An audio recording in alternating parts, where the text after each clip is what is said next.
Hello everyone, कैसे हैं आप सभी। स्वागत है आप सभी का शक्ति अकेडमी में। दोस्तों, बिहार शिक्षक भर्ती से संबंधी हम लोग एनसीईआरटी एग्जाम्पलर की सीरीज को कवर कर रहे हैं और इसके लिए आज हमारा तीसरा वीडियो होने वाला है। इसके पहले हम लोगों ने दो वीडियो को कवर कर लिया है और दो वीडियो के माध्यम से हमने कक्षा छठवीं के 4 चैप्टर, पहला, दूसरा, तीसरा और चौथे चैप्टर, 4 चैप्टर को कवर कर लिया है। और अगर आपने अभी तक वो वीडियो को नहीं देखा तो पहले उन वीडियो को जरूर देखिएगा और इस वीडियो को भी देखिएगा। तो हम लोगों ने अभी तक 4 चैप्टर को कवर कर लिया। पहला था आपका भोजन या कहाँ से आता है, दूसरा था भोजन घटक, वस्तु से तंतु से वस्तु तक, और वस्तुओं के समूह बनाना। 4 चैप्टर आपके कवर हो चुके हैं और आज की वीडियो हम लोग कवर करने वाले हैं आपका 5वां और 6वां चैप्टर। 5वां चैप्टर है आपका पदार्थों का पृथक्करण और 6वां है आपका हमारे चारों ओर के परिवर्तन। तो इन दोनों चैप्टर को आज के वीडियो में एमसीक्यू क्वेश्चन के माध्यम से हम लोग कवर करने वाले हैं। और अगर आपने अभी तक चैनल को सब्सक्राइब नहीं किया तो चैनल को सब्सक्राइब जरूर कर लेना। और जो भी हम लोग यहाँ पर क्वेश्चन करने वाले हैं इनकी पीडीएफ आपको टेलीग्राम चैनल में मिल जाएगी। टेलीग्राम चैनल को ज्वाइन कर लेना। टेलीग्राम चैनल की लिंक आपको डिस्क्रिप्शन बॉक्स में मिल जाएगी। तो आप लोगों का समय व्यर्थ ना करते हो, डायरेक्ट आपके 5वें चैप्टर पर हम लोग चलते हैं और उसके एमसीक्यू क्वेश्चन को सॉल्व करने का प्रयास करते हैं। आप लोग भी बताइए कमेंट के माध्यम से कि आपको कैसी सीरीज लग रही है और आपने आंसर भी करने का प्रयास करिएगा। ठीक है, तो 4 चैप्टर हमारे कंप्लीट हो चुके हैं और अगला चैप्टर है आपका 5वां चैप्टर, कक्षा छठवीं किताब का, आपका एनसीईआरटी साइंस का 5वां चैप्टर आपका पदार्थों का पृथक्करण। अब पृथक्करण का मतलब आप सभी लोग जानते हैं। पृथक्करण का मतलब होता है अलग अलग करना। किसको अलग अलग करना? तो पदार्थों को अलग अलग करना। तो इस चैप्टर के माध्यम से हम लोग यही बात करने वाले हैं कि पदार्थों के पृथक्करण की कौन कौन सी विधियां होती हैं और दो या दो से अधिक पदार्थों की किस विधि से हम लोग पृथक करते हैं, अलग करते हैं। तो इस चैप्टर में हमारा बेसिकली इसी चीज़ को हम लोग पढ़ने वाले हैं। तो क्वेश्चन के माध्यम से हम लोग इसको कवर करेंगे और पहला क्वेश्चन आप सभी के सामने है, इसका आंसर आप सभी को करना है। ठीक है, पहला क्वेश्चन हम लोग पढ़ते हैं। इसमें लिया गया कि पहेली ने कुछ सब्जियां खरीदी। पहेली एक लड़की है, उसने वो बाजार गई, मार्केट गई और उसने कुछ सब्जियों को खरीदा। ठीक है, क्वेश्चन को ध्यान से सुनिएगा और अपने दिमाग में इससे को सॉल्व करने का प्रयास करिएगा। पहला क्वेश्चन आप सभी के सामने है कि पहेली ने कुछ सब्जियां खरीदी। पहेली बाजार गई, उसने बहुत सारी सब्जियां खरीदी। उनमें से फ्रेंच थी, बीन्स थी, भिंडी और आपकी उंगली, इसके अलावा आपका उंगली को बोला उसने हरी हरी मिर्च। ठीक है ना, भिंडी, ये उंगली गलत टाइप हो गया। तो यहाँ पर आपका है पहेली ने कुछ सब्जियां खरीदी जिसमें फ्रेंच, बीन्स, भिंडी, हरी मिर्च, बैगन, आलू, इन सभी को एक बैग में मिलाकर रखा। ठीक है, एक उसके पास एक बैग था, उसके पास जो पहली लड़की थी उसके पास एक बैग था इस प्रकार का, और जितनी भी सब्जियां उसने खरीदी उन सभी को उसने एक ही बैग में रख दिया। ठीक है, आप भी जब मार्केट जाते हैं तो बहुत सारी सब्जियों को खरीदते हैं तो एक ही बैग में आप उन सब्जियों को रखकर ले आते हैं। ठीक है, एक ही बैग में रखकर उनको मिलाकर पृथक्करण को निम्नलिखित में से कौन सी विधि उसके लिए रहेगी, उन्हें अलग करने के लिए उसके लिए कौन सी उचित रहेगी। यानी कि अब उन जो भी आपकी सब्जियों को उसने खरीदा है, अब उन सब्जियों को आपको अलग अलग करना है। यानी कि आपको बीन्स को अलग करना है, फ्रेंच को अलग करना है, भिंडी को अलग करना है, हरी मिर्च को अलग करना है, बैगन, आलू, इन सबको अलग अलग करना है। तो आप कौन सी विधि द्वारा उन सब्जियों को अलग करेंगे? क्या आप उनको विनोइंग करेंगे? विनोइंग का मतलब होता है आपका निष्पावन। क्या आप निष्पावन करेंगे? क्या आप चालन यानी कि छानेंगे? उन सब्जियों को छान छान के अलग कर देंगे, यानी कि आलू और बैगन को छानेंगे? ठीक है, ऐसा तो नहीं करेंगे। इसके अलावा या फिर थ्रेसरिंग करेंगे, आप इन सब्जियों को अलग करने के लिए आप थ्रेसरिंग का यूज करेंगे, या फिर आप हाथ से चुनेंगे यानी कि हस्त चयन करेंगे। तो बहुत सिंपल सा इसका आंसर आप सभी दे सकते हैं। जब भी आप मार्केट जाते हैं, मार्केट से बहुत सारी सब्जियों को एक थैले में लेके आते हैं, तो जब आप थैले में लेके आते हैं उन सब्जियों को आप अलग अलग करते हैं। तो ना तो आप विनोइंग करते हैं, ना तो आप निष्पावन करते हैं, ना आप छानते हैं, ना थ्रेसिंग करते हैं। आप सिंपली उनको हाथ से सेलेक्ट करके, हाथ से चुन चुन के एक टोकरी में आप आलू को भर देंगे, दूसरी टोकरी में आप बैगन को भर देंगे, तीसरी में आप मिर्च को भर देंगे। यानी कि आप हाथ से ही उनको सेलेक्ट कर सकते हैं। बहुत बड़ी बड़ी सब्जियां होती हैं तो कोई भी आप ना उसको थ्रेसिंग का प्रयोग करना है, ना छानना है, ना विनोइंग करना है, आप हाथ से सेलेक्ट कर सकते हैं। उम्मीद है आपको ये क्वेश्चन समझ में आया होगा। अगला क्वेश्चन आप लोगों के सामने है, इसका आंसर करने का प्रयास करिएगा। ठीक है, इसका आंसर आप सभी को करना है। दूसरा क्वेश्चन आप सभी के सामने, उसमें बोला कि बूझो की दादी मधुमेह से पीड़ित है। बूझो एक लड़का है, उसकी जो दादी है उनको मधुमेह की बीमारी है। मधुमेह यानी कि डायबिटीज़ की उनको बीमारी है। अब जो डायबिटीज़ की बीमारी उनको है तो उसका जो डॉक्टर है, डॉक्टर ने उनको एक सलाह दी है कि कम वसा वाली लस्सी लेने की सलाह दी है। डॉक्टर ने बोला कि आपको कम वसा यानी कि जिसमें कम फैट हो ऐसी लस्सी आपको लेनी है। इसे बनाने के लिए बूझों के लिए निम्नलिखित में से सबसे उपयुक्त विधि कौन सी होगी। यानी कि कम वसा वाली लस्सी को बनाने के लिए कौन सी विधि सबसे उपयुक्त होगी। क्या निष्पावन विधि द्वारा आप लस्सी को बनाएंगे, या निस्सारण विधि द्वारा, या तो आप कौन सी इसमें बताएंगे। निस्पंदन यानी कि इसको बोलते हैं फिल्ट्रेशन, इंग्लिश में बोलते हैं इसको फिल्ट्रेशन बोलते हैं, या फिर निस्तारण यानी कि इसको डिकेशन बोलते हैं, या फिर आप मंथन करेंगे, या फिर आप निष्पावन यानी कि विनोइंग करेंगे। तो इनमें से कौन सी विधि का आप यूज करेंगे लस्सी बनाने के लिए। तो आप सभी जानते हैं कि जब आप लस्सी को बनाते हैं तो आप मंथन विधि का प्रयोग करते हैं, मंथन का यूज करते हैं। आप जो आपने घरों में भी देखा होगा, एक प्रकार की मथनी होती है। आप दूध को या फिर आप जो आपका पास छाछ होती है, आप उसको ज़्यादा से ज़्यादा मथते हैं मंथन के द्वारा, मंथन विधि के द्वारा, मथनी के द्वारा बहुत ज़्यादा मथते हैं, तो आप दूध से लस्सी का निर्माण करते हैं। तो आप इसमें मंथन विधि का यूज करेंगे, ठीक है। तो मंथन विधि क्या होता है। मंथन का अर्थ होता है किसी चीज़ को बहुत तेज़ी से घुमाना, ठीक है। आप तो आजकल तो मोटर चलने लगे, मोटर लगा देते हैं और बहुत तेज़ी से घूमता है। पहले तो अब हाँ, जो हमारे दादा दादी के ज़माने में होता था तो वो तो हाथ से ही आप लोग मथ लेते थे मथनी का यूज करके, ठीक है। तो मंथन का अर्थ है किसी चीज़ को, मंथन का अर्थ है किसी चीज़ को बहुत तेज़ी से घुमाना, ताकि हम उन पदार्थों को अलग कर सके जिन्हें किसी और प्रक्रिया द्वारा अलग नहीं कर सकते हैं। जैसे कि आपका दूध से मलाई बनाया जाता है, दूध से मलाई बनाया जाता है, वो भी आपका मंथन विधि द्वारा बनाया जाता है, ठीक है। वो भी आपका मंथन विधि द्वारा ही बनाया जाता है। तो आपका इसका जो दूसरे का सही आंसर हो जाएगा वो हो जाएगा आपका मंथन, ठीक है, मंथन विधि। अगला क्वेश्चन आप सभी के सामने, इसका आंसर आप सभी को करना है। तीसरा क्वेश्चन है, तीसरा क्वेश्चन आप सभी के सामने है। उन्होंने बोला कि निस्पंदन की विधि, ठीक है, निस्पंदन की विधि का उपयोग करके आप निम्नलिखित में से किस मिश्रण को अलग कर पाएंगे। यानी कि निस्पंदन की विधि का आपको यूज करना है और इनमें से कौन से निम्नलिखित में से कौन से मिश्रण को आप अलग कर पाएंगे निस्पंदन की विधि द्वारा। क्या पानी में तेल, पानी से तेल आप अलग कर पाएंगे निस्पंदन विधि द्वारा, या दूध में कॉर्नफ्लेक्स को आप अलग कर पाएंगे, या पानी में नमक को अलग कर पाएंगे, या दूध में चीनी को आप अलग कर पाएंगे।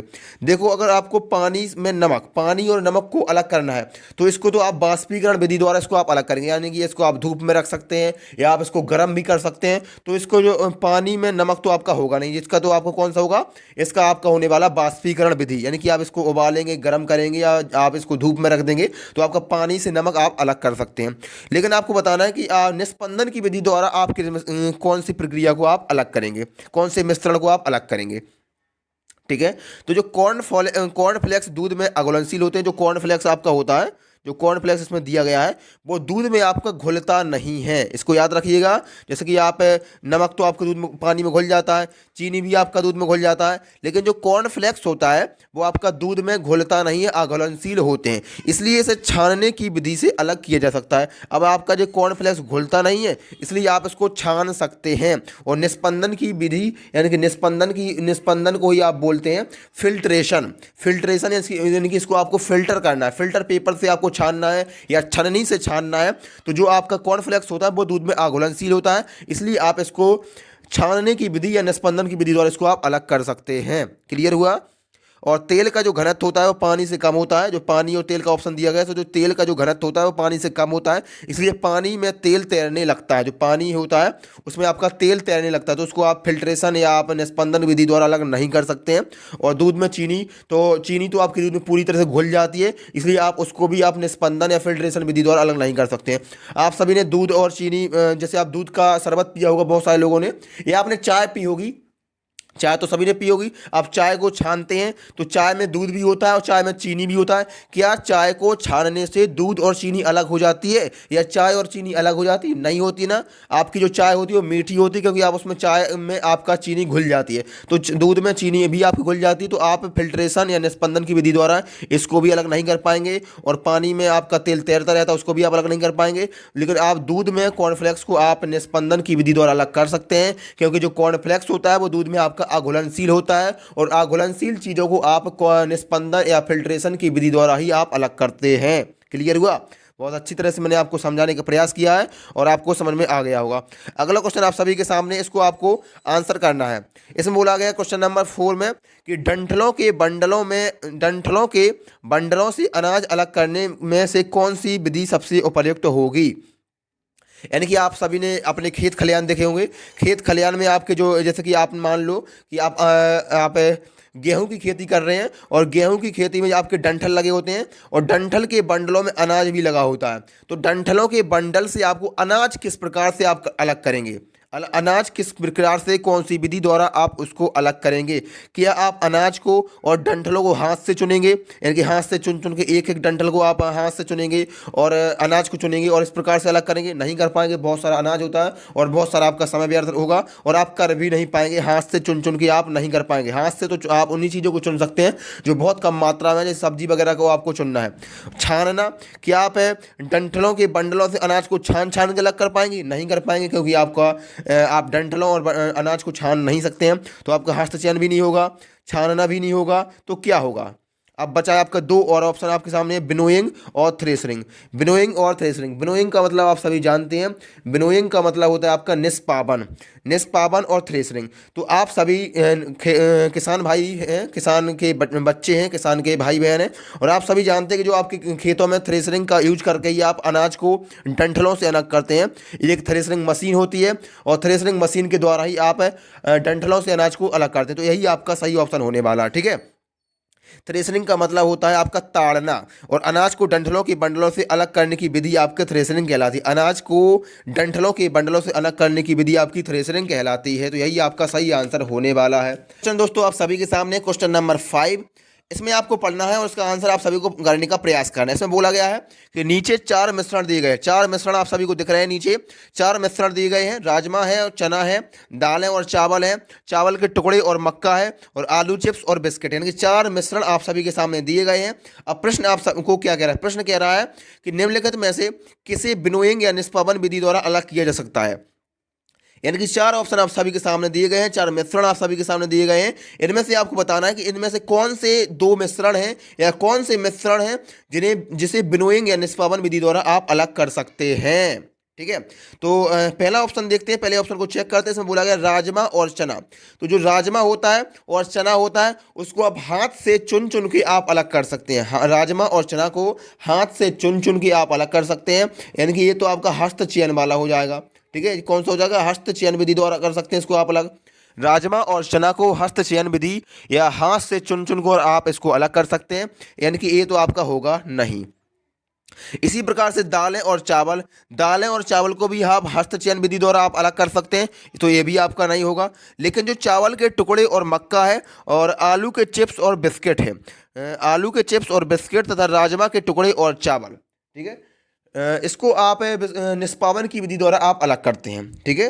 राजमा और चना, दालें और चावल ये आपके हस्तचयन वाले हो जाएंगे, ये दोनों आपके हस्तचयन वाले हो जाएंगे। लेकिन जो आपके चावल के टुकड़े और मक्का और अगला ऑप्शन है आपका आलू चिप्स और बिस्किट, इन दोनों को आप निष्पादन या विनोइंग विधि द्वारा आप अलग करेंगे, ठीक है। निष्पादन या विनोइंग विधि द्वारा इनको अलग करते हैं। तो इसका तीसरा और चौथा आपको ऑप्शन नंबर डी में हो जाएगा। तो क्वेश्चन नंबर 5 का ऑप्शन नंबर डी आपका सही आंसर होने वाला है। अगला क्वेश्चन आप सभी के सामने क्वेश्चन नंबर 6।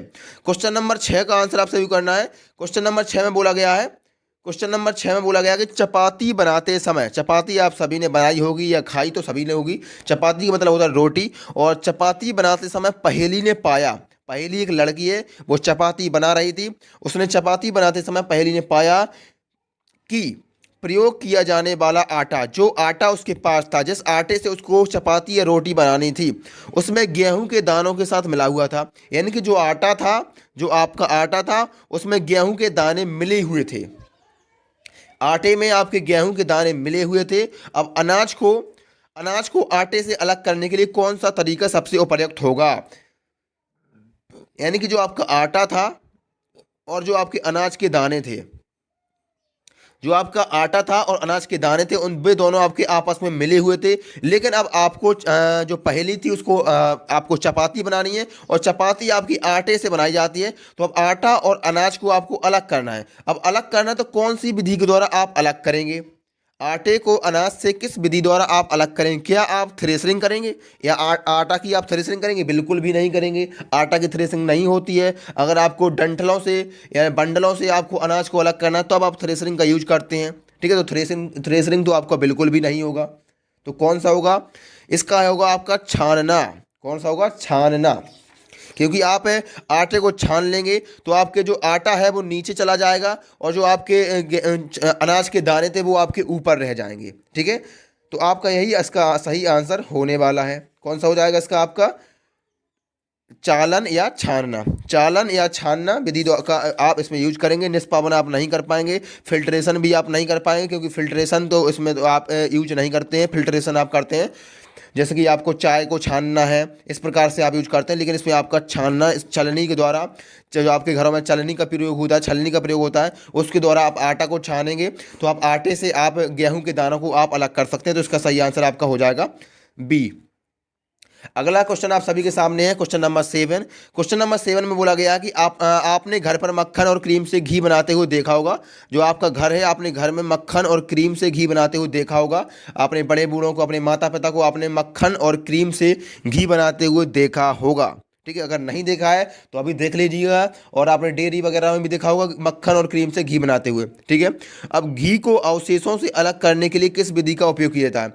अब घी तो बना लिया, लेकिन घी में तमाम प्रकार के अवशेष होते हैं, कुछ कई प्रकार की अशुद्धियाँ भी होती हैं। तो घी को अवशेषों से अलग करने के लिए आप किस विधि का प्रयोग करेंगे? क्या बाष्पीकरण का यूज करेंगे, या निस्तारण का यूज करेंगे, या निस्पंदन, या मंथन? कौन सी विधि का आप यूज करेंगे? तो मंथन का तो करेंगे नहीं, मैंने आपको बताया था कि मंथन से तो आप अगर आपको क्या बोलते हैं उसको, लस्सी बनाना है, लस्सी बनाना है तो आप मंथन का प्रयोग करेंगे। आपको छाछ बनाना है तो आप मंथन का प्रयोग करेंगे। आपको दूध से मलाई बनाना है तो आप मंथन का प्रयोग करेंगे। लेकिन आपको घी को अवशेषों से अलग करना है तो आप मंथन विधि का प्रयोग नहीं करेंगे। इसमें आपका मथनी का कोई भी यूज आपका नहीं होने वाला है। और बाष्पीकरण, बाष्पीकरण भी आपका नहीं होगा, क्योंकि बाष्पीकरण का यूज आपको वहाँ होता है जैसे कि आपको पानी से आपको नमक अलग करना है, नमक को अलग करना है। तो इस प्रकार की विधि में, इस प्रकार के मिश्रण में आपको बाष्पीकरण का यूज करते हैं। लेकिन आपका यहाँ पर इस प्रकार का कोई भी ऑप्शन नहीं देखने को मिल रहा है, तो बाष्पीकरण भी आपका नहीं होगा। तो इसका कौन सा होगा? इसका होने वाला आपका निस्तारण। निस्तारण, इसमें निस्तारण लिख गया, इसका जो सही आंसर होगा वो होगा आपका निस्तारण। ठीक है, निस्तारण। तो दूध से मक्खन अपकेंद्रीकरण विधि द्वारा आप अलग करते हैं। कौन सी विधि द्वारा? अपकेंद्रीकरण। और मक्खन में जो होता है वो विटामिन ए और vitamin E, vitamin D, vitamin के आपका पाया जाता है। तो जो आप मक्खन और क्रीम से घी बनाते समय घी को अवशेषों से अलग करने के लिए किस विधि का प्रयोग करेंगे? तो निस्तारण विधि का यूज करेंगे। तो क्वेश्चन नंबर 7 का आंसर हो जाएगा आपका ऑप्शन नंबर 2। अगला क्वेश्चन आप सभी के सामने है, रुकिएगा रुकिएगा, हाँ, इसमें आपका ऑप्शन नंबर 2 भी होगा, निस्तारण भी होगा, और साथ ही साथ निस्पंदन यानी कि फिल्ट्रेशन। फिल्ट्रेशन, इसको आप फिल्ट्रेशन विधि के द्वारा भी अलग कर सकते हैं। तो आपका दूसरा और तीसरा दोनों सही होने वाले हैं। क्वेश्चन नंबर 7 के इसके आपके दूसरा और तीसरा दोनों सही ऑप्शन होंगे। तो इसमें आपका हो जाएगा ऑप्शन नंबर बी, यानी कि आप निस्तारण विधि का यूज करके भी आप अवशेषों से घी को अलग कर सकते हैं, और फिल्टर करके, यानी कि आप एक फिल्टर पेपर के द्वारा या आप छन्नी के द्वारा अवशेषों से घी को छान कर भी इसको आप अलग कर सकते हैं। तो इसका ऑप्शन बी और बी हो जाएगा, यानी कि दूसरा और तीसरा इसका सही आंसर हो जाएगा। अगला क्वेश्चन आप सभी के सामने है, क्वेश्चन नंबर 8। क्वेश्चन नंबर 8 का आंसर आप सभी को करना है। इसमें बोला गया है कि एक गतिविधि में एक शिक्षक ने पानी से आधे भरे गिलास में थोड़ी मात्रा में ठोस कॉपर सल्फेट घोला। यानी कि एक शिक्षक था, उसने एक गिलास में पानी लिया और पानी आपका आधा गिलास भरा हुआ था, पानी से जो आपका आधा गिलास भरा हुआ था, और आधे गिलास पानी में उसने थोड़ी मात्रा में ठोस कॉपर सल्फेट विलयन को घोल दिया। ठीक है, अब कॉपर सल्फेट विलयन घुल गया उसमें, विलयन से ठोस कॉपर सल्फेट को वापस प्राप्त करने के लिए कौन सी विधि का प्रयोग करेंगे? अब जो आपका एक गिलास या आधा गिलास आपका पानी था, उसमें ठोस कॉपर सल्फेट का फॉर्मूला होता है CuSO4। CuSO4 को घोल दिया है, CuSO4 को आपने पानी के विलयन में घोल दिया है। अब पानी के विलयन से आपको ठोस CuSO4 को किस प्रकार से आप अलग करेंगे? ठीक है, पहले तो आपने CuSO4 को पानी के विलयन में घोल दिया, अब पानी को कैसे अलग करेंगे? CuSO4 से। तो कौन सी विधि का यूज आप इसमें करने वाले हैं? जल्दी से बताइएगा। तो जो कॉपर सल्फेट का रंग आपका ग्रे सफ़ेद होता है, ग्रे वाइट कलर का आपका कॉपर सल्फेट का होता है कलर, और कॉपर सल्फेट के में हाइड्रेट रूप का रंग कैसा होता है? ब्लू कलर का होता है। एक्स्ट्रा जानकारी आप सभी के सामने है, लेकिन इसमें आपको बताना कौन सी विधि का, आप कौन सी गतिविधि का यूज करेंगे। तो कॉपर सल्फेट एक अकार्बनिक रसायन है, और पानी में आपका जो कॉपर सल्फेट होता है वो पूरी तरह से घुलनशील होता है। कॉपर सल्फेट आपका पानी में कैसा होता है, घुलनशील होता है। अब पानी में जो भी चीज़ आपकी घुलनशील होती है, जैसे कि आपका नमक होता है, नमक आपका पानी में घुलनशील होता है, तो नमक को आप पानी से किस प्रकार से अलग करते हैं, तो नमक को आप पानी से अलग करते हैं बाष्पीकरण की विधि द्वारा। उसी प्रकार से कॉपर सल्फेट को भी आप पानी से बाष्पीकरण विधि द्वारा आप अलग करेंगे। बाष्पीकरण विधि में होता क्या है, या तो जो आपके पास विलयन है, जो मिश्रण है, उसको आप बहुत ज़्यादा गर्म कर दें। जैसे ही वो गर्म होगा तो जो पानी होगा आपका वो भाप बन के उड़ जाएगा, और जो आपका ठोस कॉपर सल्फेट होगा वो आपके बर्तन में बच जाएगा। तो इस प्रकार से पानी आपका अलग हो गया, और जो आपका भाप बनेगा तो उस पानी को आप अलग किसी बर्तन में इकट्ठा कर सकते हैं, तो पानी आपका अलग हो जाएगा, और कॉपर सल्फेट या नमक का विलयन आपका अलग हो जाएगा। तो कॉपर तो बाष्पीकरण विधि द्वारा आप इस ठोस कॉपर सल्फेट को पानी के विलयन से अलग कर सकते हैं। ठीक है, बाष्पीकरण क्या होता है, तो वह प्रक्रिया जिसके द्वारा किसी पदार्थ का द्रव अवस्था से वाष्प अवस्था में परिवर्तन होता है, वो बाष्पीकरण कहलाता है। तो क्वेश्चन नंबर 8 का ऑप्शन नंबर बी आपका सही आंसर हो जाएगा। अगला क्वेश्चन आप सभी के सामने है, क्वेश्चन नंबर 9। क्वेश्चन नंबर 9 का आंसर आप सभी को करना है। इसमें बोला गया है कि गर्मी के दिनों में बूझो पारदर्शी प्लास्टिक में पानी भरकर लाता है। यानी कि गर्मी के दिन चल रहे हैं, जिस प्रकार से अभी आपकी गर्मियों के दिनों चल रहे हैं, उसी प्रकार से प्रश्न में भी आपकी गर्मी के दिनों को बोला गया है। और बूझो एक लड़का है, वो एक बोतल ले जाता है जो कि पारदर्शी बोतल है। पारदर्शी बोतल का मतलब होता है वो आर पार उस बोतल से देखा जा सकता है। ठीक है, प्लास्टिक की बोतल है और आर पार उस बोतल से देखा जा सकता है, और पानी भरकर लाता है। वो स्कूल जाता है, स्कूल में पारदर्शी प्लास्टिक की बोतल में पानी भरकर ले जाता है। एक दिन वह अपनी बोतल स्कूल में ही छोड़ गया। अब एक दिन हो गया कि वो अपनी इस बोतल को स्कूल में छोड़ गया, और बोतल में अभी भी कुछ पानी बचा हुआ था। ठीक है, बोतल में कुछ पानी अभी भी बचा हुआ था। अगले दिन जब उसने बोतल के खाली हिस्से को भीतरी सतह पर कुछ पानी की बूंदों को देखा, तो पानी की इन बूंदों का निर्माण किसके कारण हुआ। अगले दिन उसने बोतल के खाली हिस्से को देखा। बोतल के जो खाली हिस्सा था आपका, कुछ खाली था कुछ भरा हुआ था, तो उसने जो खाली हिस्से की भीतरी सतह पर कुछ पानी की बूंदें इकट्ठी हो गई थी। ठीक है, कुछ पानी की बूंदें इकट्ठी हो गई थी, और पानी की इन बूंदों का निर्माण किसके कारण हुआ है, ये आपको बताना है। ठीक है, गर्मी के दिन है, आप सभी जानते हैं। तो गर्मी के दिन आपके होंगे, तो जो आपका पानी होगा वो बाष्पीकरण की विधि के द्वारा, वो आपका बाष्पीकरण द्वारा आपका द्रव अवस्था से गैस अवस्था में बदलने का प्रयास करेगा। लेकिन जो आपकी बोतल थी वो बंद थी, तो वो आपके ऊपर नहीं उड़ पाएगा। लेकिन जो आपकी खाली सतह होगी वहाँ पर पानी की कुछ बूंदें आपको दिखाई देंगी। तो वो इस बाष्पीकरण तो उसमें 100% होने वाला है। बाष्पीकरण की विधि तो आपका 100% होगा। आपका बाष्पीकरण की प्रक्रिया तो उसमें होगी, लेकिन अब संतृप्ति होगी या संघनन होगी, ये आपको बताना है। जो आप कहेंगे उबालना क्यों नहीं होगा, उबालना भी तो आपका हो सकता है। उबालना तब होता जब एक तरल पदार्थ गर्म होता और गैस में बदल जाता, लेकिन आपका गैस में नहीं बदल पा रहा है, वो आपका पानी में है, वो आपका बोतल में है और द्रव अवस्था में ही आपका रह रहा है। बाष्पीकरण तब होता है जब एक तरल पदार्थ सामान्य क्वथनांक से नीचे, यानी कि आपका जो क्वथनांक होता है, क्वथनांक में तो आपका द्रव अवस्था से गैस अवस्था में बदल जाता है, लेकिन जो बाष्पीकरण होता है, बाष्पीकरण आपका ऐसा होता है कि सामान्य क्वथनांक से नीचे के तापमान पर गैस में बदल जाता है। ठीक है, तो क्वथनांक से नीचे ही आपका है, और वो द्रव अवस्था से बाष्प अवस्था में आपका बदल रहा है, तो आपका बाष्पीकरण की प्रक्रिया होने वाली है यहाँ पर। और संघनन जो आपका है, संघनन आपका तब होता है जब एक गैस को ठंडा किया जाता है और एक तरल पदार्थ में बदल जाता है।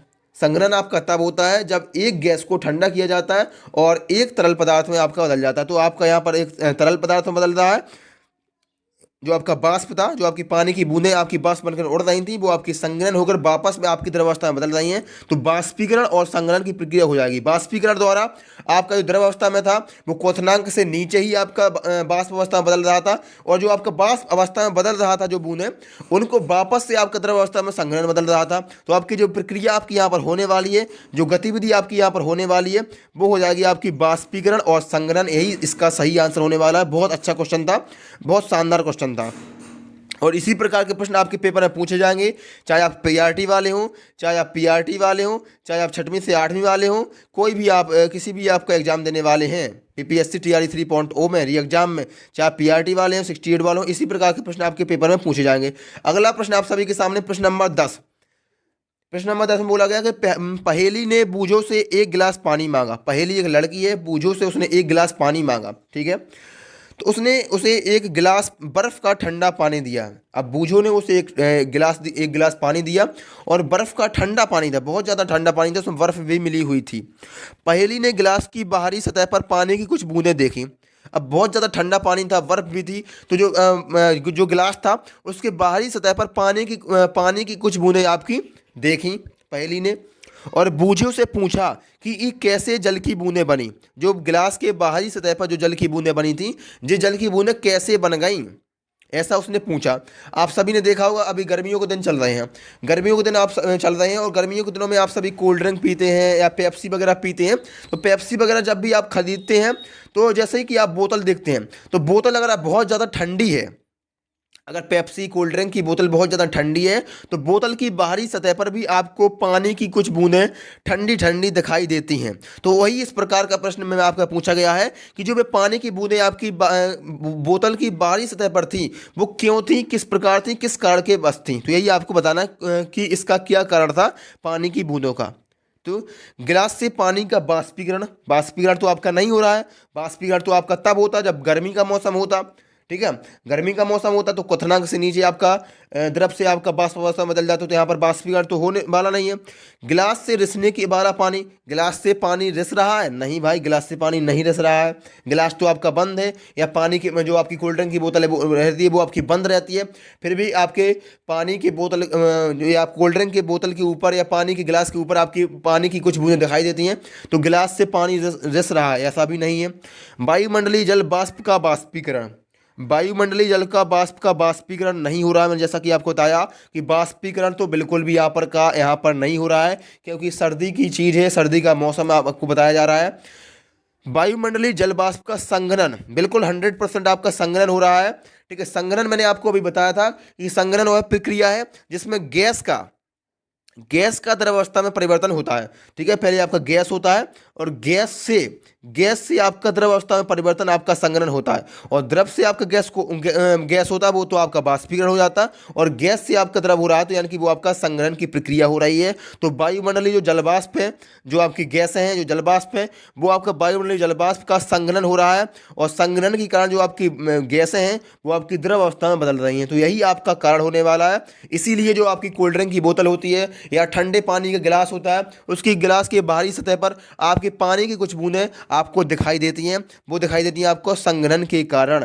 तो क्वेश्चन नंबर 10 का आंसर आप सभी का होने वाला ऑप्शन नंबर डी। इसी प्रकार से 10 प्रश्न हमने कर लिए हैं, और 10 प्रश्न के माध्यम से हमने आपका कक्षा छठवीं का 5वां चैप्टर भी खत्म कर दिया है। यानी कि हमारे 5 चैप्टर कक्षा छठवीं के खत्म हो चुके हैं। अब हम लोग आगे यानी कि इसी वीडियो में आपके 6वें चैप्टर के पर हम लोग जाने वाले हैं, और 6वें चैप्टर में जो भी आपके MCQ प्रश्न होने वाले हैं NCERT के मोस्ट इंपोर्टेंट एग्जाम्पलर के, उन सभी को हम लोग करने वाले हैं। तो आपका टाइम व्यर्थ ना करते हो, सीधे हम लोग चलते हैं आपके चैप्टर नंबर 6 पर। इसके पहले अगर आपने चैनल को सब्सक्राइब नहीं किया है तो चैनल को सब्सक्राइब जरूर कर लें, वीडियो को लाइक कर दें, टेलीग्राम को ज्वाइन जरूर कर लें, वहाँ पर आपको PDF भी टेलीग्राम पर मिल जाएगी। जो भी मैं आपको क्वेश्चन करा रहा हूँ, सारी की सारी PDF आपको टेलीग्राम चैनल पर मिल जाएंगी। तो हम लोग स्टार्ट करते हैं आपका चैप्टर नंबर 6, ठीक है, चैप्टर नंबर 6।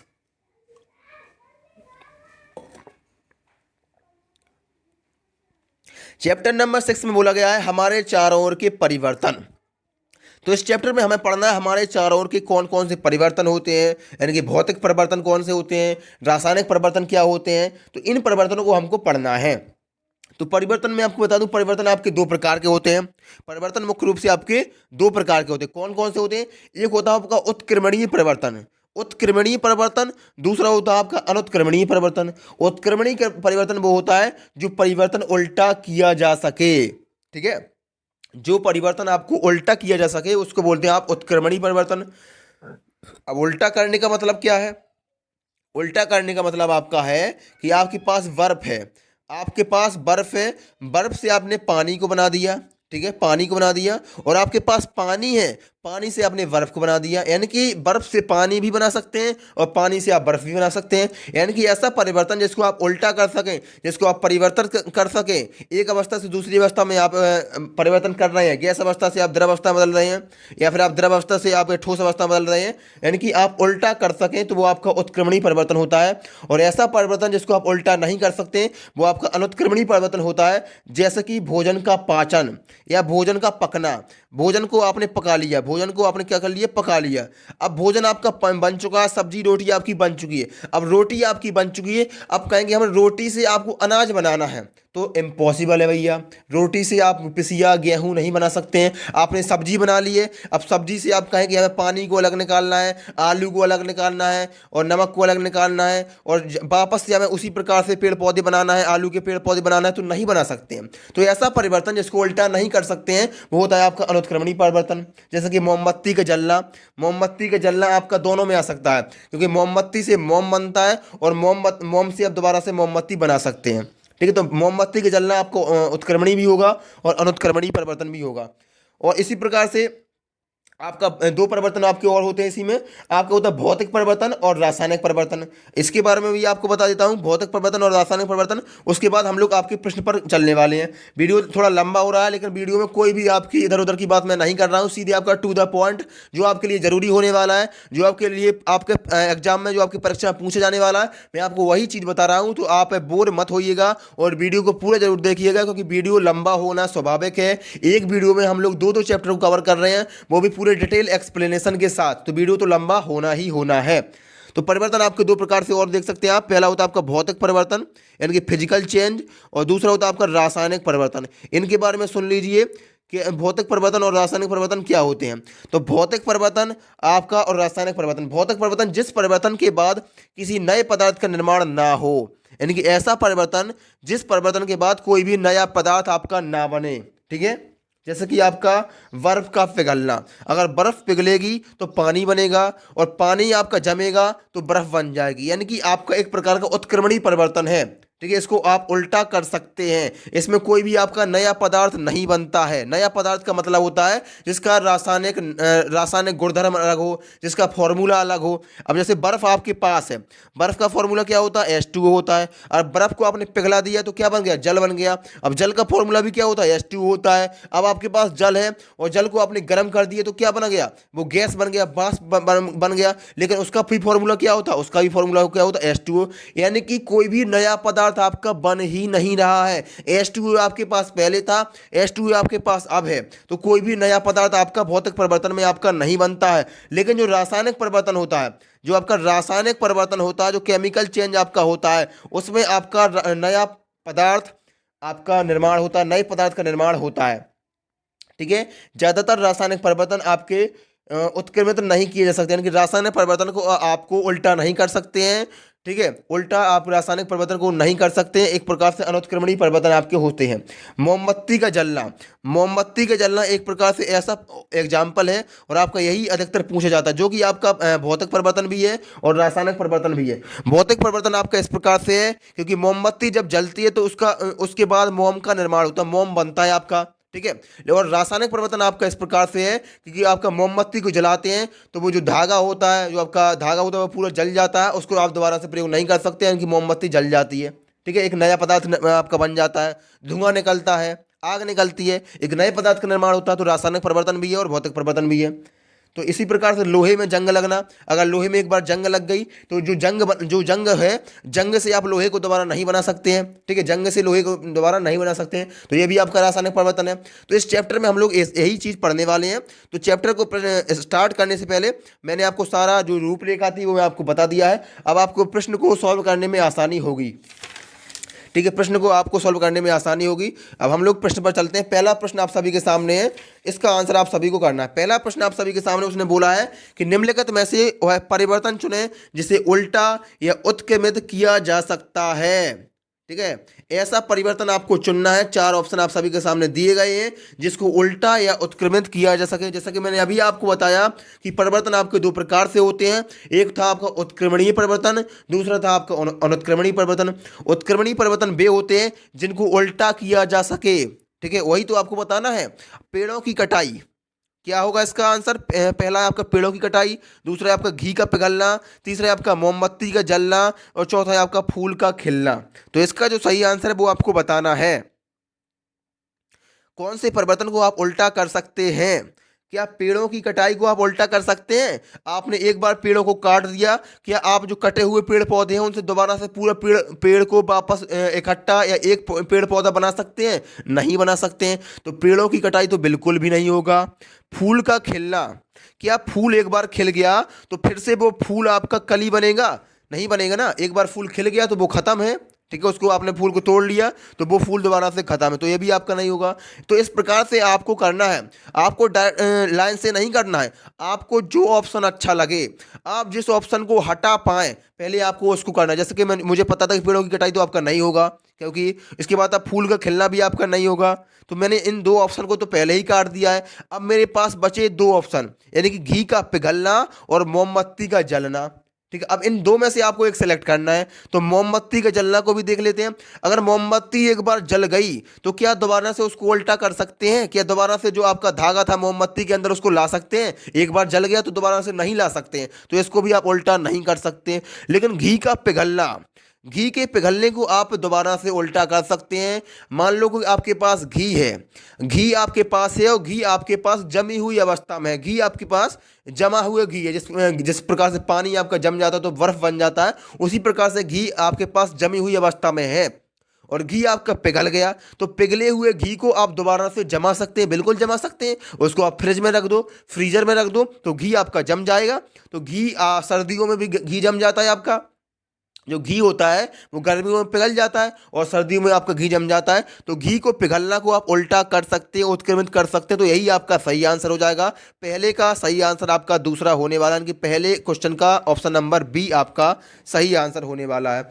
घी का पिघलना आपका भौतिक परिवर्तन भी आपका कौन सा है? फिजिकल चेंज, यानी कि भौतिक परिवर्तन है, इसे उत्क्रमित किया जा सकता है। लेकिन जो पेड़ों की कटाई है वो आपका रासायनिक परिवर्तन है। दूध से पनीर बनाना भी आपका रासायनिक परिवर्तन है। अगर दूध से आपने पनीर को बना लिया, लेकिन पनीर से आपको दूध को दोबारा से नहीं बना सकते हैं। दूध से पनीर को तो बना लेंगे, लेकिन पनीर से आप दूध बना सकते हैं क्या? नहीं बना सकते हैं। तो दूध से पनीर, दूध से अगर आप पनीर बना रहे हैं तो आपका रासायनिक परिवर्तन है। गाय के गोबर से बायोगैस बनाया जाता है आपका। मैं आपको एक्स्ट्रा चीज़ बता रहा हूँ, ठीक है। आपके यहाँ पर जो क्वेश्चन था उसको तो हमने कंप्लीट कर लिया है, लेकिन आपको एक्स्ट्रा चीज़ बता रहा हूँ कि गाय के गोबर से बायोगैस बनाया जाता है। क्या बनाया जाता है? बायोगैस। तो बायोगैस आपको कौन सा परिवर्तन हो जाएगा? भौतिक परिवर्तन होगा या रासायनिक परिवर्तन होगा? तो बायोगैस भी आपका रासायनिक परिवर्तन होगा। एक प्रकार का नया पदार्थ बना है ना, नया पदार्थ बना है। अब बायोगैस से अब दोबारा से गाय को गोबर तो नहीं बना पाएंगे मेरे भाई, कि बना लेंगे? बायोगैस आपके पास है और बायोगैस से आप गाय का गोबर नहीं बना पाएंगे, लेकिन गाय के गोबर से आप बायोगैस बना लेंगे, तो एक प्रकार का आपका रासायनिक परिवर्तन है। और मोमबत्ती के जलना आपका दिया हुआ था, तो मोमबत्ती का जलना भी आपका रासायनिक परिवर्तन होता है और फूल का खिलना भी आपका रासायनिक परिवर्तन होता है। तो इस प्रकार से पहले क्वेश्चन को हम लोग सॉल्व कर लिया है। अगला क्वेश्चन आप सभी के सामने है, इसके 4 ऑप्शन भी आपको दिए गए हैं। इसने बोला है कि निम्नलिखित में से कौन सा परिवर्तन उल्टा नहीं किया जा सकता है? अभी बोल रहा था उल्टा किया जा सकता है, यानी कि उत्क्रमित बताना था आपको। अब बोला है उसको उल्टा या उत्क्रमित नहीं किया जा सकता। नहीं किया जा सकता का मतलब है आपको अनुत्क्रमणीय बताना है। कौन सा बताना है? अनुत्क्रमणीय परिवर्तन आपको बताना है। कौन सा होगा इसका सही आंसर?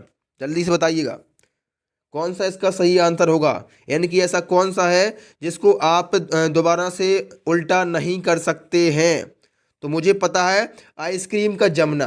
आइसक्रीम अगर एक बार जम गई तो उसको हम पिघला भी सकते हैं और पिघली हुई आइसक्रीम को हम जमा भी सकते हैं, ठीक है। अगर आइसक्रीम का जमना, जिस पानी का जमना होता है, पानी एक बार जम गया तो उसको पिघला भी सकते हैं, उसको फिर दोबारा से जमा भी सकते हैं, तो ये तो आपका होगा नहीं, ये तो आपका उत्क्रमणीय हो जाएगा। दरवाज़ा खोलना, दरवाज़ा खोलना भी आपका उल्टा हो सकता है। एक बार आपने दरवाज़ा को खोल लिया, आप दरवाज़ा को बंद भी कर सकते हैं, तो ये भी आपका नहीं होगा। और अगला ऑप्शन आप सभी के सामने है चॉकलेट का पिघलना, तो ये भी आपका उत्क्रमणीय हो जाएगा, उल्टा हो सकता है। अगर चॉकलेट आपकी एक बार पिघल गई तो क्या दोबारा से वो सही नहीं होगी? बिल्कुल हो जाएगी। एक बार चॉकलेट पिघल गई, उसको आप फ्रीजर में या फ्रिज में रख दो तो वो आपकी जम भी जाएगी, तो ये भी आपका नहीं होगा। यानी कि चॉकलेट का पिघलना, दरवाजे का खोलना, आइसक्रीम का जमना, ये तीनों का तीनों आपके उत्क्रमणीय या मैं बोलूँ तो आपके भौतिक परिवर्तन है। लेकिन सीमेंट का सख्त होना, सीमेंट का सख्त होना आपका अनुत्क्रमणीय परिवर्तन है, ठीक है। अनुत्क्रमणीय परिवर्तन आपका है सीमेंट का सख्त होना, और यही आपको बताना था। पानी के कारण जो होता है वो सीमेंट आपका कठोर हो जाता है और इसकी संरचना बदल जाती है। ठीक है, क्योंकि यह एक रासायनिक परिवर्तन है जिसे उल्टा नहीं कर सकते हैं। तो सीमेंट का सख्त होना भी आपका रासायनिक परिवर्तन है जिसे आप उल्टा नहीं कर सकते हैं। वह परिवर्तन जिन्हें उत्क्रमित नहीं किया जा सकता है उसे आप रासायनिक परिवर्तन कहते हैं। लेकिन आइसक्रीम का पिघलना आपका उत्क्रमणीय परिवर्तन है, चॉकलेट का पिघलना भी आपको भौतिक परिवर्तन में आता है, तो मैं आपको बता चुका हूँ। अगला क्वेश्चन आप सभी के सामने, क्वेश्चन नंबर 3। इसने बोला कि लोहे के रिंग या छल्ले को गर्म किया जाता है। ठीक है, एक लोहे का छल्ला था, उसको आपने गर्म कर दिया। अब लोहे के छल्ले को गर्म करने के बाद निम्नलिखित में से किस कथन के बारे में यह गलत है? यानी कि आपको बताना है कौन सा कथन इसमें सूट नहीं कर रहा है, कौन सा कथन इसमें आपका फॉलो नहीं कर रहा है, कौन सा कथन इसमें गलत है, वो आपको बताना है। तो इसका है बलय फैलता है। जो लोहे की आपने रिंग को, छल्ले को गर्म कर दिया है और गर्म करने के बाद जो आपका छल्ला था, जो रिंग थी, वो फैलता है। सही है या गलत है? तो बिल्कुल सही है भाई। किसी भी लोहे को आप गर्म करेंगे तो उसका प्रसार होगा, वो फैलेगा। ठीक है, तो बिल्कुल सही है और आपको सही नहीं, आपको गलत बताना है। तो अगला ऑप्शन है ठंडा होने पर रिंग लगभग एक ही आकार की हो जाती है। ये भी बिल्कुल सही है। आपने देखा होगा कि आपने बहुत सारे ऑप्शन आप सभी के सामने हैं और बहुत सारे एग्जाम्पल आप सभी के सामने हैं। जैसे कि मोटरसाइकिल होती है, बाइक होती है। बाइक में जब आप ट्यूब टायर को चढ़ाते हैं तो अगर वो चढ़ता नहीं है तो जो आपका रिम होता है उसको थोड़ा सा गर्म कर दिया जाता है, और गर्म कर दिया जाता है तो फैल जाता है। और जब उसको ठंडा करते हैं या वो आप वापस ठंडा हो जाता है तो वापस से वो अपनी पुरानी अवस्था में आ जाता है। तो ये भी आपका सही है, यानी कि ठंडा होने पर रिंग लगभग एक ही आकार की हो जाते हैं। सही बात है। इस मामले में परिवर्तन उल्टा है, ये भी ठीक है, यानी कि जो आपका एक प्रकार से उल्टा हो जाता है। पहले आपको तो गर्म करेंगे तो फैल जाएगा और ठंडा करेंगे तो सिकुड़ जाएगा, तो उल्टा हो सकता है। और बलय अपना आकार बदलता है और परिवर्तन नहीं नहीं हो सकता है। इसने बोला है ऑप्शन नंबर डी में आपका बोला है, क्वेश्चन नंबर 3 का ऑप्शन नंबर डी बोला गया है कि बलय अपना आकार बदलता है और परिवर्तन उत्क्रमित नहीं हो सकता है। परिवर्तन उत्क्रमित बिल्कुल हो सकता है, परिवर्तन उत्क्रमित हो सकता है। यहाँ पर आपका उत्क्रमित नहीं लिखा है तो आप उल्टा लिख सकते हैं, उत्क्रमित लिख सकते हैं। उसने बोला कि बलय का अपना आकार बदलता है, बलय का आकार भी बदल सकते हैं और बलय का आकार वापस से भी आप सेम कर सकते हैं। और इसने बोला कि परिवर्तन उल्टा नहीं हो सकता, बिल्कुल हो सकता है उल्टा। उल्टा ही तो हो रहा है, पहले फैल रहा है फिर सिकुड़ रहा है, तो यही आपका गलत हो जाएगा। और गलत गलत का भाई गलत ही आपको बताना था, तो गलत गलत का भाई सही हो जाएगा, यानी कि आपको यही बताना था कौन सा ऑप्शन आपका गलत है। तो क्वेश्चन नंबर 3 का आंसर हो जाएगा आपका डी ऑप्शन। अगला प्रश्न आप सभी के सामने है, बहुत अच्छा प्रश्न है और इसका आंसर आप सभी को करना है। इसका आंसर आप सभी को करना है। इसमें बोला गया कि मोमबत्ती जलाते समय, मोमबत्ती आप सभी ने देखी होगी, इस प्रकार से मोमबत्ती होती है, इस प्रकार से उसमें एक धागा लगा रहता है और मोमबत्ती को जब जलाते हैं तो मोमबत्ती जलाते समय पहेली ने निम्नलिखित परिवर्तन देखे। मोम पिघल रहा था, बिल्कुल जब मोमबत्ती जलती तो मोम पिघल रहा होता है। मोमबत्ती जल रही थी, बिल्कुल जब मोमबत्ती जलेगी तो मोमबत्ती तो आपकी जलेगी। मोमबत्ती का आकार कम हो रहा था, बिल्कुल सही है। और पिघला हुआ मोम जम रहा था, बिल्कुल सही है। ठीक है, जब आपकी मोमबत्ती जलती है तो यही चीज़ें तो होती हैं। आपका मोम पिघलता है, मोमबत्ती जल रही होती है, मोमबत्ती का आकार कम हो रहा होता है, पिघला हुआ मोम आपका जम रहा होता है। अब प्रश्न क्या कह रहा है? प्रश्न आपका कह रहा है कि उपरोक्त में से कौन से भी परिवर्तन हैं जिन्हें उल्टा किया जा सकता है, यानी कि आपको उत्क्रमित आपको बताना है। उत्क्रमित आपको बताना है कि इनमें से कौन से 2 ऑप्शन हैं या कौन से भी परिवर्तन हैं जिन्हें उल्टा किया जा सकता है। कौन सा किया जा सकता है आपको बताना है। मोम पिघल रहा था, मोम पिघल रहा था तो मोम पिघलेगा तो मोम को आप पिघली हुई अवस्था से आप जमा भी सकते हैं, तो आप इसको उल्टा बिल्कुल कर सकते हैं। तो ये तो आपका 100% सही हो जाएगा, यानी कि पहला ऑप्शन तो आपका होना ही होना है। पहला ऑप्शन आपका इसमें भी है, पहला आपका इसमें ऑप्शन आपका चौथे में भी है। तो आपका सी भी नहीं होगा और बी भी नहीं होगा, यानी कि दूसरा और तीसरा और चौथा तो आपका होने वाला नहीं है। अब आपका ए और डी में से आपको एक सेलेक्ट करना है। अगला है आपका मोमबत्ती जल रही थी, मोमबत्ती आपका जल जाएगा तो वो दोबारा से आपका मोमबत्ती नहीं बन पाएगा, यानी कि जो आपका धागा मोमबत्ती का होता है वो आपका जल जाएगा तो दोबारा से आपका नहीं हो पाएगा, तो ये तो आपका गलत हो जाएगा। मोमबत्ती का आकार कम हो रहा था, मोमबत्ती का आकार एक बार कम हो जाएगा तो उसको भी आप दोबारा से वापस नहीं कर सकते हैं, यानी कि ये भी आपका उल्टा नहीं हो सकता है, तो ये भी आपका गलत हो जाएगा। अब बचा हुआ पिघला हुआ मोम जम रहा था, बिल्कुल जो पिघला हुआ मोम आपका जमा है उसको आप इकट्ठा कर सकते हैं और दोबारा से आप मोमबत्ती का निर्माण कर सकते हैं। तो आपका ए भी सही हो जाएगा, यानी कि इसका आपका ऑप्शन नंबर ए और ऑप्शन नंबर 4 आपका सही आंसर होने वाला है। तो इसका आपका डी हो जाएगा, ऑप्शन नंबर ए और 4 आपका डी में ही है। तो क्वेश्चन नंबर 4 का आपका ऑप्शन नंबर डी हो जाएगा, पहला और चौथा इसका सही आंसर हो जाएगा। अगला क्वेश्चन आप सभी के सामने क्वेश्चन नंबर 5, इसका आंसर आप सभी को करना है। इसमें बोला गया है कि नमक को उसके घोल यानी कि पानी में घुला हुआ नमक से अलग किया जा सकता है। बिल्कुल किया जा सकता है। अभी तो हमने पढ़ा था चैप्टर नंबर 5 में, हमने पढ़ा था कि नमक को उसके घोल से किस प्रकार से अलग करते हैं, कौन सी तकनीकी से, कौन सी विधि से अलग करते हैं। जल्दी से बताइए कमेंट बॉक्स के माध्यम से, कौन सी विधि से अलग करते हैं।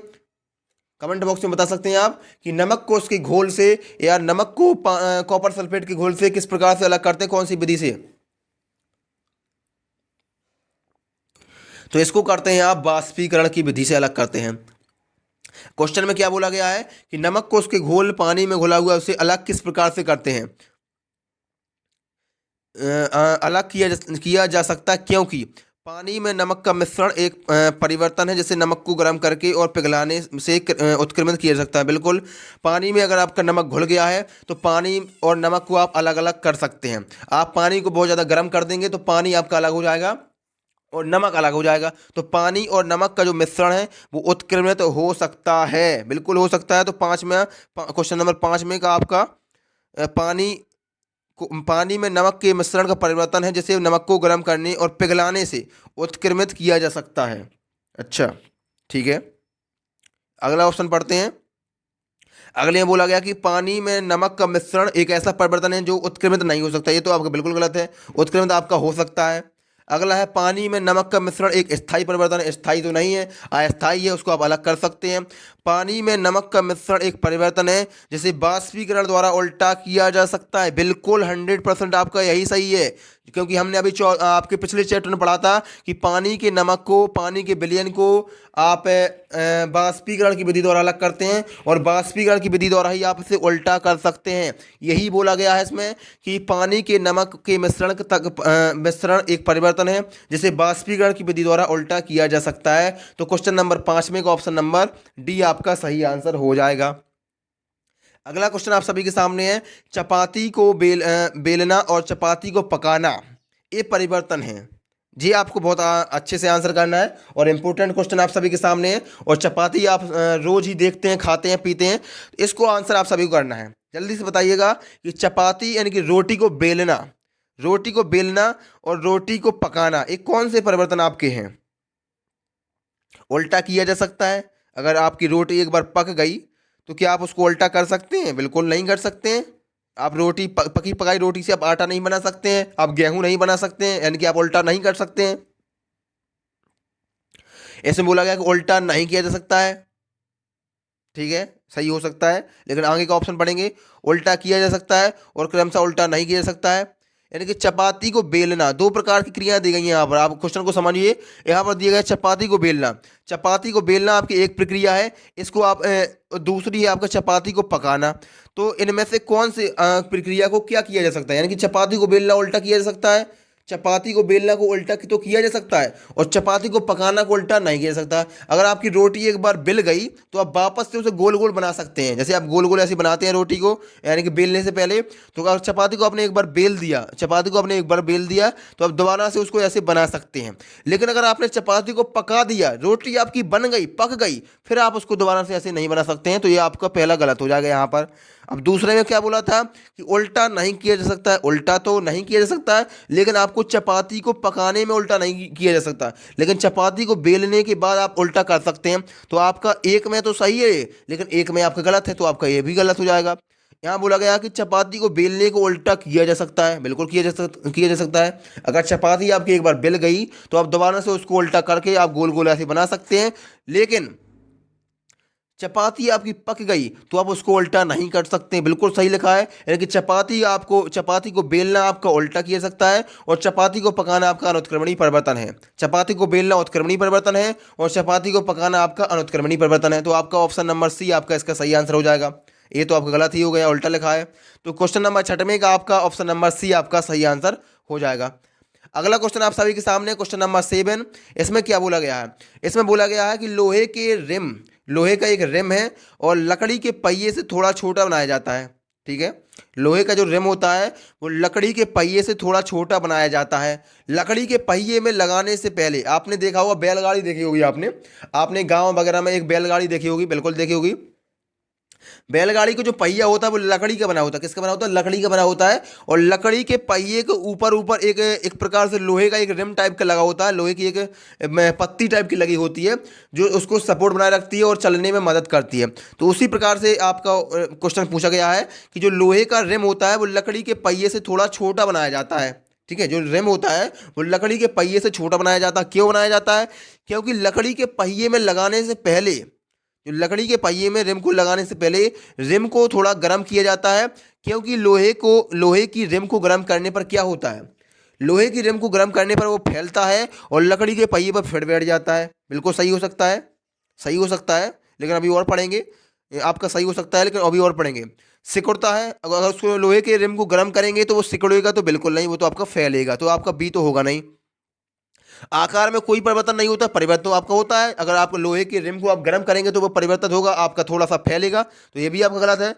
पहले फैलता है, अगर आप लोहे के रिम को गर्म करते हैं तो वो पहले फैलता है, बिल्कुल फैलेगा, और फिर ठंडा करेंगे तो वापस से आपका सिकुड़ करके लकड़ी के पहिए पर फिट हो जाता है। बिल्कुल सही, आपका यही आंसर हो जाएगा। अब ऑप्शन नंबर ए और ऑप्शन नंबर डी में आपको एक सेलेक्ट करना था। ऑप्शन नंबर ए भी आपका सही हो जाता, लेकिन ऑप्शन नंबर डी को अगर आप पढ़ेंगे तो इसमें ज़्यादा से ज़्यादा आपको अच्छी चीज़ें दिखाई दे रही हैं और बिल्कुल आपका 100% आपका बहुत शानदार आंसर लिखा है कि पहले फैलेगा, फिर ठंडा करेंगे तो सिकुड़ेगा और लकड़ी के पहिए पर फिट बैठ जाता है। ठीक है, तो आपने जो बैलगाड़ी देखी होगी, बैलगाड़ी में जो आपका रिम लगा होता है, आपका लकड़ी के पहिए लगा होता है, लकड़ी के पहिए के ऊपर आपका लोहे का रिम लगा होता है, उसको आपको पहले गर्म किया जाता है और गर्म करने के बाद लकड़ी के पहिए के ऊपर फिट बैठा दिया जाता है और फिर जब वो आपका ठंडा हो जाता है तो आपका सिकुड़ जाता है और बिल्कुल से लकड़ी के पहिए के ऊपर बिल्कुल फिट बैठ जाता है। तो यही आपका क्वेश्चन था। अगले क्वेश्चन पर हम लोग चलने वाले हैं और यहाँ पर आपका चैप्टर नंबर 6 भी खत्म हो गया है। तो आज की वीडियो में दोस्तों हमने क्या किया, आज की वीडियो हम लोगों ने आपका चैप्टर नंबर 5 और चैप्टर नंबर 6 को कवर कर लिया है और अभी तक हम लोगों ने 3 वीडियो को कवर किया है। 3 वीडियो के माध्यम से हमने 6 आपके चैप्टर को कवर कर लिया एमसीक्यू क्वेश्चन के माध्यम से। इनको मैंने अच्छे से आपको एक्सप्लेन भी किया है, आप सभी को समझ में आ गया होगा।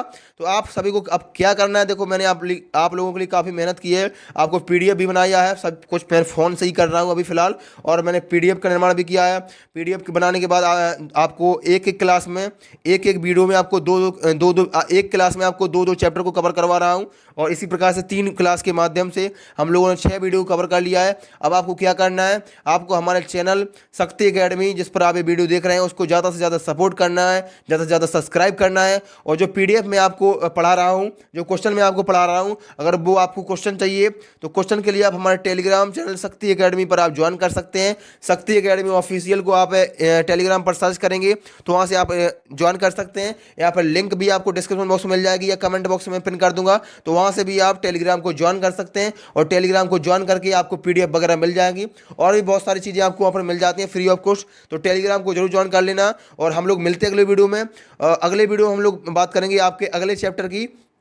अगला चैप्टर आपका होने वाला है 7वां और 8वां, यानी कि पौधों के बारे में और शरीर में गति। इनको हम अगले वीडियो में ख़त्म करेंगे। तब तक के लिए आप सभी का बहुत बहुत धन्यवाद। लाइक करिए, चैनल को सब्सक्राइब करिए। मिलते हैं अगले वीडियो में, तब तक के लिए बहुत बहुत धन्यवाद।